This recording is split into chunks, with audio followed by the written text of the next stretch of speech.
రాష్ట్ర షెడ్యూల్ కులాలకు 2020లో group 1, group 2, group 3లలో జరుగుతున్న అన్యాయాన్ని నివారించేందుకు మహిళా రిజర్వేషన్ రోస్టర్ పాయింట్ లో స్వల్ప సవరణ చేయాలని జాతీయ మహిళా ఐక్యవేదిక రాష్ట్ర అధ్యక్షుడు కరడం కిషన్ ప్రధాన కార్యదర్శి మన్నె రంగా రాష్ట్ర ప్రభుత్వాన్ని డిమాండ్ చేశారు. హైదరాబాద్ బషీర్బాగ్ ప్రెస్ క్లబ్ లో మాట్లాడుతూ ప్రభుత్వ ఉద్యోగ నోటిఫికేషన్ లో మాలలకు తీవ్ర అన్యాయం జరుగుతోందన్నారు. Telangana forensic science laboratory notification లో మొత్తం 60 పోస్టులో ఎస్సీ గ్రూప్ 3 కేటగిరీలో ఒక్క పోస్టు కూడా లేదని ఆవేదన వ్యక్తం చేశారు.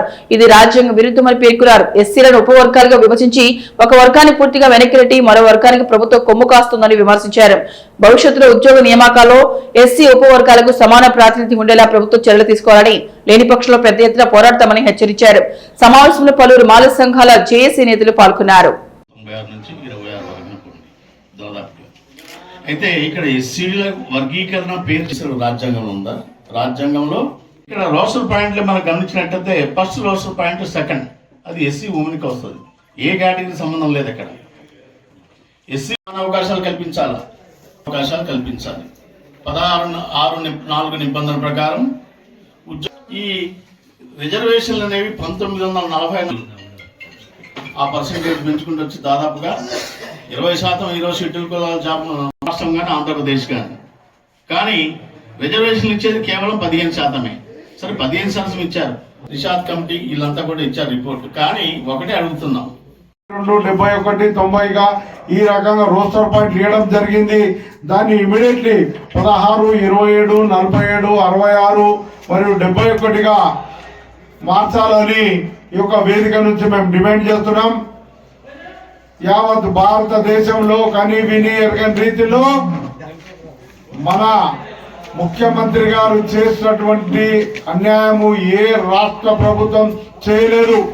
ఇప్పుడైనా మీరు నిజాన్ని తెలుసుకొని ఖచ్చితంగా ఈ రోస్టర్ పాయింట్లను ఖచ్చితంగా 16, 27, 47, 66, 71కి మార్చాలని కోరుకుంటున్నాం.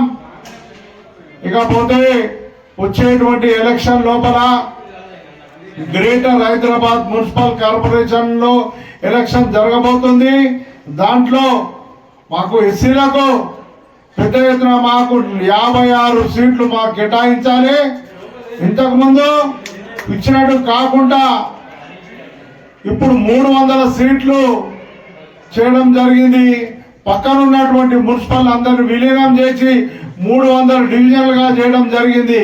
కాబట్టి దాని లోపల మా ఎస్సీలకు ముఖ్యంగా 56 సీట్లు కేటాయించాలని డిమాండ్ చేస్తున్నాం. ఇదే కాకుండా పొలిటికల్ పార్టీలు ఎవరైనా ఏ పొలిటికల్ పార్టీ అయితే దళితులకు ఎస్సీలకు మీరు జనరల్ సీట్లలో కూడా ఎవరైతే మీకు మార్క్ సీట్ కేటాయిస్తారో, ఎవరైతే బీఫామ్ ఇస్తారో జనరల్ సీట్లలో కూడా ఆ పార్టీకి మేము తల వంచి పనిచేద్దాం. కాదు మీరు ఇంతవరకే కట్టాపని అనుకుంటే ఆ పొలిటికల్ పార్టీకి అంతవరకే ఫుల్ స్టాప్ పెడతాం. ఎవరైతే మా ఎస్సీలకు జనరల్ సీట్ లోపల మీరు కేటాయిస్తే మేము తప్పకుండా మేము మీకు యొక్క ఇచ్చేటువంటి సలహాలు అన్ని రకాలుగా మేము పాటిస్తూ మీ పొలిటికల్ పార్టీకి మేము అండగా ఉండి మీ యొక్క విజయాన్ని చేకూరుస్తామని ఈ సభాముఖంగా చెప్తున్నాం. ఎస్సీలు ఓన్లీ మీరు ఇంతకే ఈ ఇచ్చేటువంటి అన్ని పొలిటికల్ పార్టీలో రెడీ ఉన్నారు మా వాళ్ళు కాంటాక్ట్ చేయడానికి. తల వంచి పనిచేసేటువంటి క్యారెక్టర్ ఎవరు ఉన్నట్టే కేవలం ఎస్సీ ఎస్టీలే.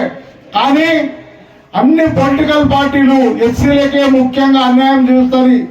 ఎక్కడ వాల్ పోస్టర్ చేయాలన్నా, ఎక్కడ వాల్ పోస్టర్ అంటబెట్టాలన్నా, తర్వాత ఫ్లెక్సీలు పెట్టాలన్నా, ఎవరైనా ప్రతినిధులు వస్తుంటే దానికి పెద్ద ఎత్తున అక్కడ సంఖ్యాబలం మీరు అందరికి కనీసం మాకు డిమాండ్ చెప్తున్నాం. తెలంగాణ రాష్ట్రం లోపల రెపరెపలాడుతుందంటే మాల సామాజిక వర్గం పుణ్యం. మాల సామాజిక వర్గం ఒక పుణ్యం. మీరు ఈ రోజు తెలంగాణ రాష్ట్రంలో రాజ్యం వెళ్తున్నారు. కానీ ముఖ్యమంత్రి గారు అతను ఎలక్షన్లు ఇస్తామని ఆయన అంతవరకే ఆయన నోట్లకెళ్ళి వెళ్ళడం సాధే పాటించకుండా మామూలుగా మాట్లాడేటువంటి మాటలు కుదిరై ఈ రకంగా మాట్లాడినట్టయితే మీకు గద్దె కూడా దించేటువంటి సత్తా, ధైర్యము, దమ్ము ఎవరన్నంటే మాలలని సభాముఖంగా చెప్తున్నాం. మళ్ళా మాలలంటే ఇంత ద్వేషం ఎందుకో, మళ్ళా దళితులపై ఇంత విషం ఎందుకో రేవంత్ రెడ్డి గారు మీరు చెప్పాలని కోరుతున్నాను. గతంలో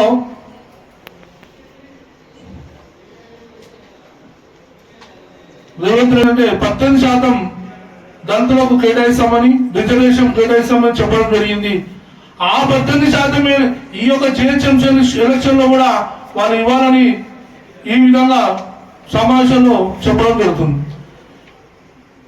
18% ముఖ్యంగా జిహెచ్ఎంసీ ఎలక్షన్ లో 18% మాత్రం మీరు కేటాయించకపోతే 300 సీట్లకు 54, 56 సీట్లు, ముఖ్యంగా 56 సీట్లు కేటాయించకపోతే హైదరాబాద్ లో ప్రతి గడప గడప మాల కుటుంబ సభ్యులను తీసుకెళ్ళి గడప గడపకు వెళ్ళి మాలలకు ఎలాంటి అన్యాయం చేస్తుందో కాంగ్రెస్ పార్టీ, ఎప్పటి నుంచి అన్యాయం చేస్తుందో కాంగ్రెస్ పార్టీ, వర్గీకరణ విషయంలో కూడా అన్యాయం చేసింది, రోస్టర్ పాయింట్ అన్యాయం చేసింది అని చెప్పి గడప గడపకి వెళ్ళి వాళ్ళని నిలదీస్తాం కాంగ్రెస్ పార్టీని.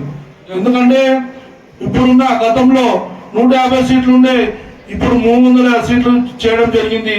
దయచేసి ఆ దృష్టిలో ఉంచుకొని 300 సీట్లు 56 సీట్లు కేటాయిస్తేనే రాబోయే జిహెచ్ఎంసీ ఎలక్షన్ లో మీకు పుట్టుగతులు ఉంటాయి.